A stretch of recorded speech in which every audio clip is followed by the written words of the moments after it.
Okay, let's unpack this. Welcome to a new deep dive segment.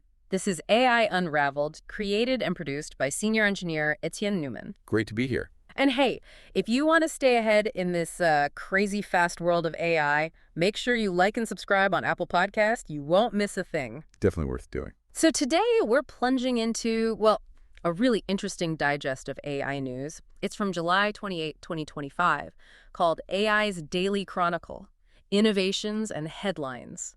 Think of it like a quick snapshot, right? Where AI is heading. We're talking brain-computer interfaces, global policy stuff, and yeah, some pretty important warnings about your digital privacy. It covers a lot of ground. It really does. Yeah. Our mission here, pull out the key bits of info, connect some dots maybe, and help you figure out what all this activity actually means for AI's future and, well, for you. And what's fascinating, I think, is seeing not just the big leaps, but also those subtle shifts. You know, the legal changes, the geopolitical moves happening behind the scenes. Exactly. It's this whole mix of progress and potential problems.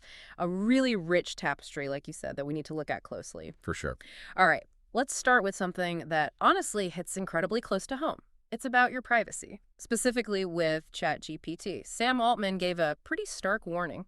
Yeah, I saw that. He highlighted that those chats you have, they don't have the same confidentiality protection as, say, talking to your lawyer or doctor. Right, and Altman really drove this home saying people share, the most personal stuff. He mentioned young people especially using it like a therapist, a life coach. Asking about relationship issues, life advice. Exactly, what should I do kind of thing. Wow. And here's where it gets, well, really concerning. There's a new court order. Came out of that New York Times lawsuit against OpenAI. Oh, right. I remember hearing about that lawsuit. Well, now OpenAI has to keep all ChatGPT user logs indefinitely. Indefinitely. Wow. Even stuff people deleted. Even deleted chats, yeah.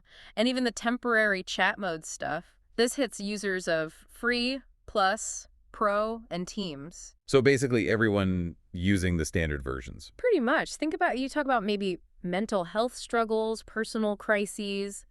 And those private chats could potentially be subpoenaed. And things like a divorce case. Yeah. Or maybe an employment dispute. Ooh, yeah. It opens up a real vulnerability for your most private thoughts shared with an AI.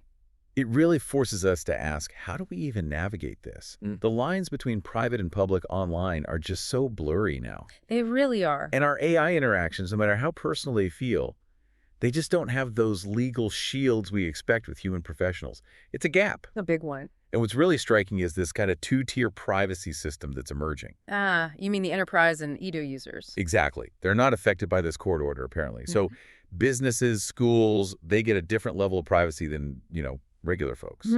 So the bottom line is, until there's some kind of AI privilege, like a legal right to privacy, similar to attorney-client privilege. Which seems a long way off. Probably. Until then, you really have to treat your AI conversations almost like public statements. Think before you type. That's a really sobering thought. It's not just a legal thing. It's like, ethically, the tech is way ahead of the rules. Precisely.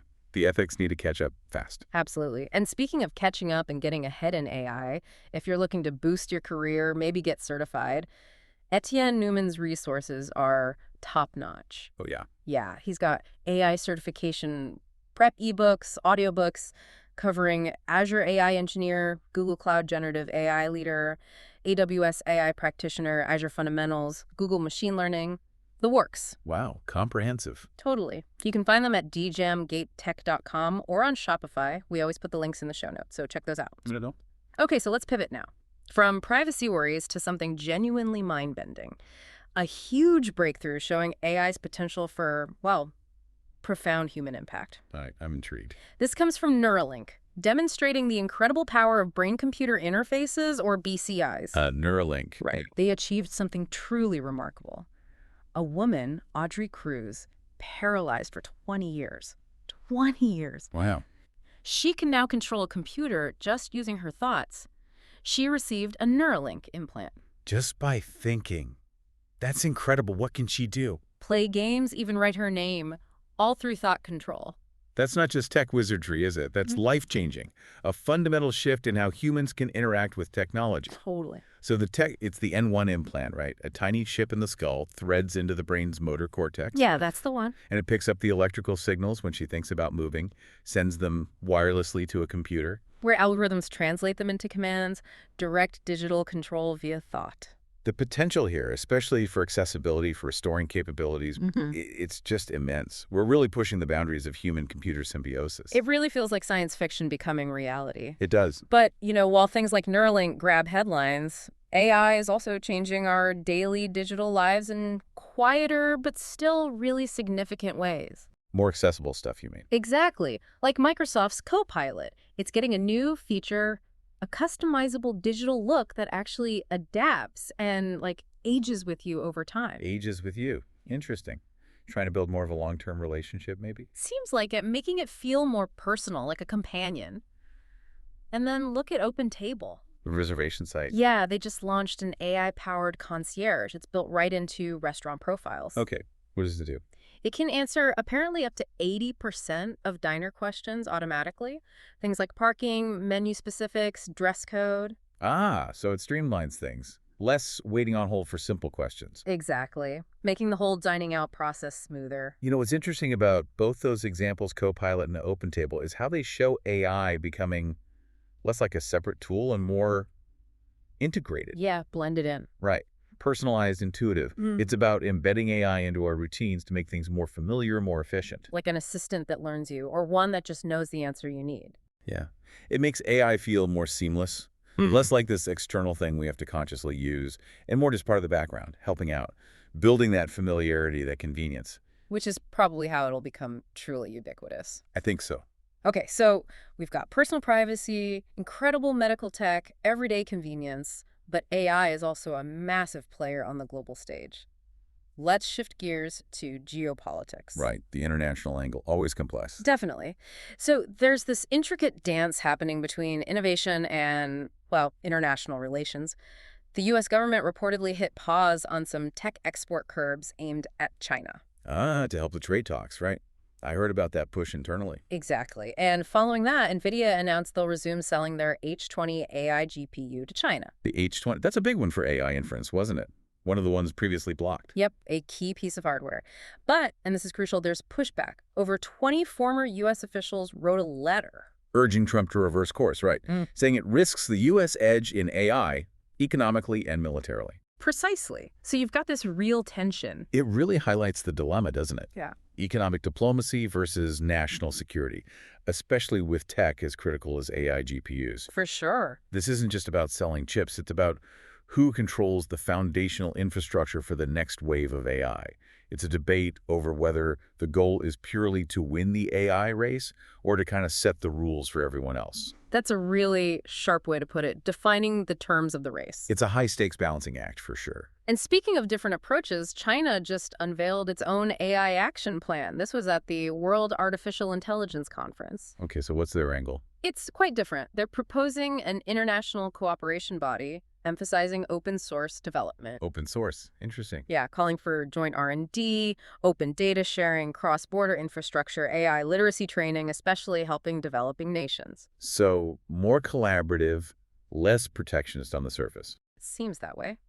Premier Li Qiang actually warned against AI becoming an exclusive game for just a few countries or companies. He explicitly suggested a global AI cooperation body.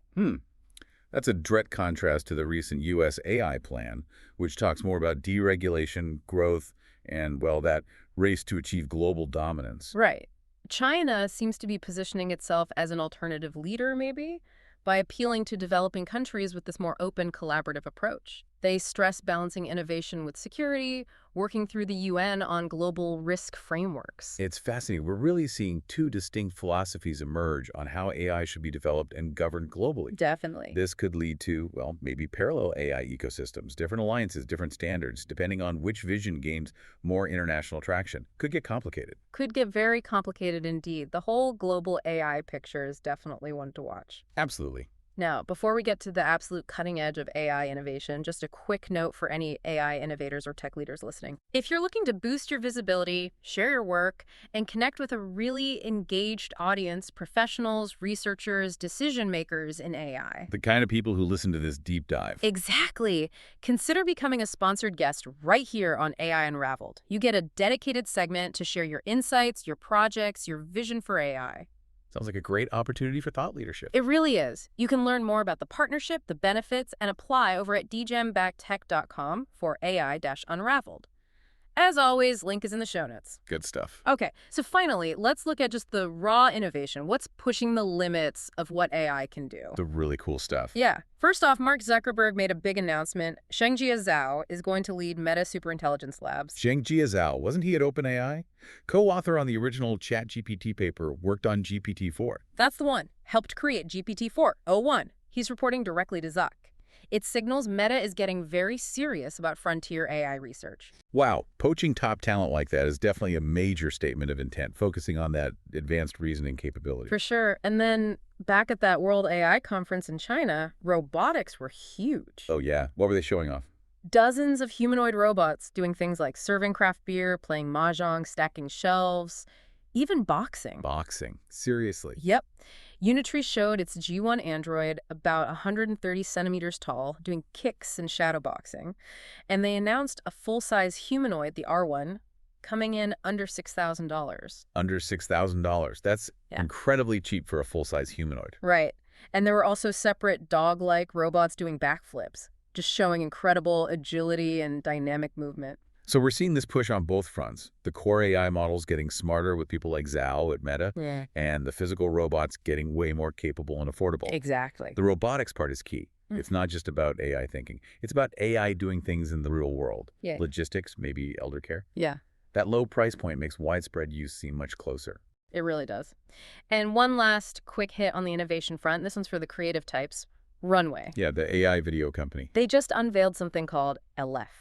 It's described as an in-context video model. In context, what does that mean? It means it edits and transforms existing video footage based on text prompts, so you can give it a video clip and tell it what to change. Like what kind of changes? Generate new camera angles from just one shot, apply different visual styles, add or remove things in the scene, relight it, even generate the next logical shot in a sequence. Whoa, that sounds like a massive leap for AI in video editing and post-production. More control, less random generation. Exactly. Runway talks about giving complete control, moving way beyond the older, more unpredictable models, and given Runway already works with Hollywood. This could be the tech that really brings generative AI properly into filmmaking.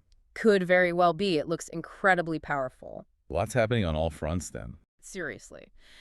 So let's try and wrap our heads around this. What does it all mean? We've gone from your private chats with AI, maybe not being so private. Yeah, the lack of legal protection. To these huge geopolitical plays shaping AI's future globally, and then these mind-blowing advances in BCIs, everyday AI tools, the super smart robots. It's clear AI isn't just a set of tools anymore, is it? It's this force evolving so fast, touching pretty much every part of our lives. From how we talk to machines to how countries project power. Which brings up a really important question, I think. As AI digs deeper into our lives, personally and collectively, how do we adapt? Adapt to the capabilities, you mean? Not just the capabilities, but also the new ethical problems, the strategic thinking it demands from us as individuals and societies. Right. What new skills, what kind of critical thinking do we need to really thrive in a world that's going to be increasingly shaped by these intelligent machines? And what are the impacts we haven't even thought of yet? A lot to think about, indeed, as always. Well, thank you for joining us on this deep dive into the latest in AI. Thanks for having me. We really hope you feel a bit more informed, maybe a little more curious too, about just how fast things are moving and the huge questions it all raises. Until next time, keep exploring.